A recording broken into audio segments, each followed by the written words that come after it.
All right, wonderful people, lovers of freedom. Good morning, good afternoon, good evening to each and every one of you. Welcome back to Expose News TV, your one and only YouTube platform. We're giving out back-to-back updates on how things they be, on how things they shele for Biafraland and beyond. If you're joining us for the first time, remember to subscribe and turn on your notifications too. Also, remember to like and share this broadcast too.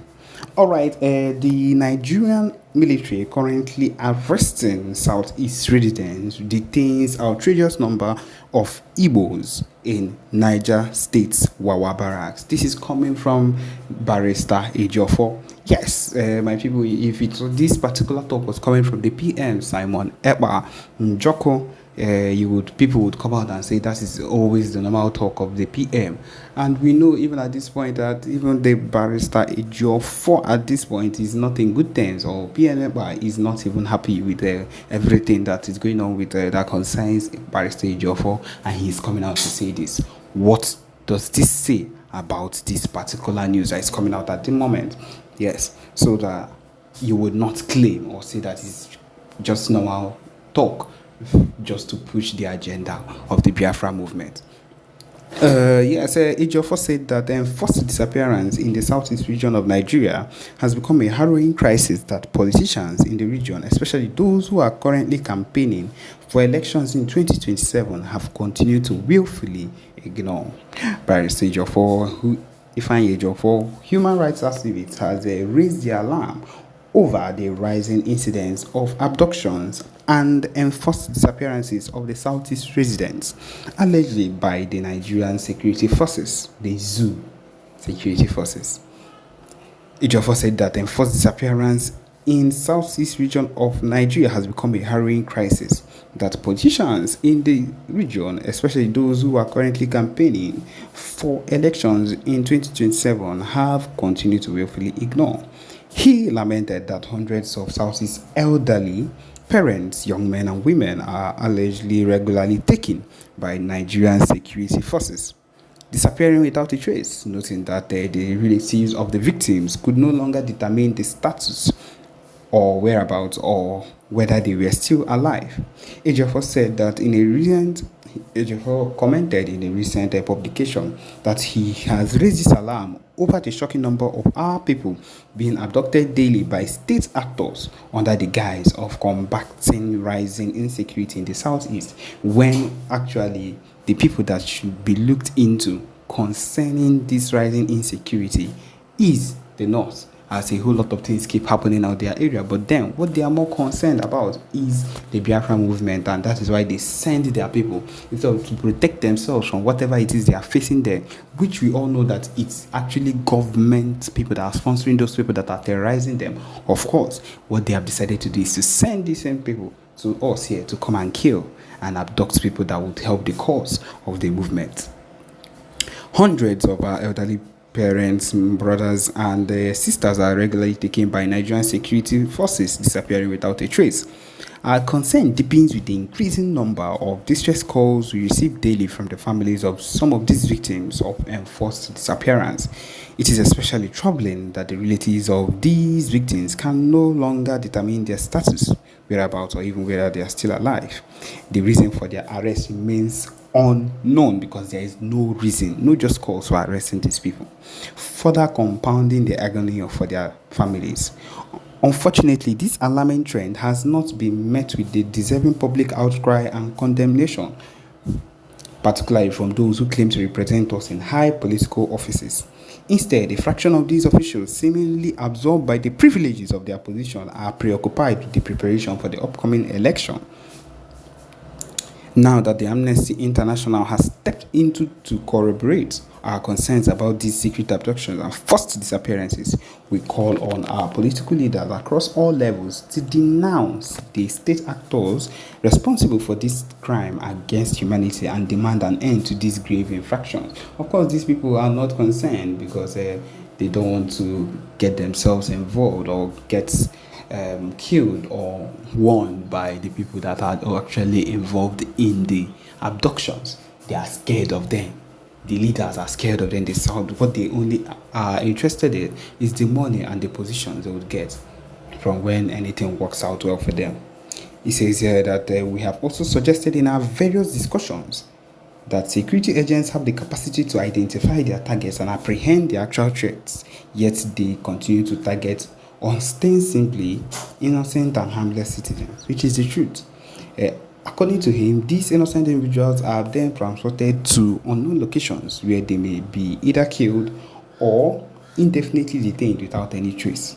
Wawa military barracks in Niger State, for instance, is currently holding an outrageous high number of innocent Igbos who have been detained indefinitely with no hope of freedom in sight. I am urging the governors of the Southeast states to take immediate action and use the machinery of the government to address this high rising trend. My people, this is what it is. Listen to the next audio that comes by. It is going to be very important that you listen as you follow up with everything that concerns the movement. Thank you. My game, all of you will leave because you cannot be caught doing such a thing. You cannot be caught be giving these people our land. These people that care less about anything that concerns Igbo, that would kill you if you give them the chance. In fact, giving them that land, giving them an authority to come into your land is you're giving them permission to stab you, to come into your lands and to rape your women and to do whatever it was, because this is what they can do. And that is the truth of the matter. The fact that they are coming now and it looks like they are begging and you want to succumb to it, you are on your own. You are really on your own. And what these people will do, if we let them in, is like suicide to we ourselves. We are committing suicide if we let these people into our own area. And so that is why we are here to go against whatever it is that at any point in time that these people are bringing against this whole movement. Yes, that is the truth of the matter. We need to put our heads down and reject whatever it is, because this particular move is a move against the Biafra movement. You cannot say anything less. They've noticed that there is progress, there is full-time progress with the Biafra Liberation Army, and the PM making moves with the new the convention that is about to take place. All eyes on Biafra, all hail Biafra. And that is the issue at hand right now. The fact that they are able to see that there is progress, they want to look for a way to reduce the progress, to put katakata, to put problems where we did. And we are not going to allow that. That is just it. We cannot allow that. And my people, wherever you are, if you cite anything, give information. We need this information.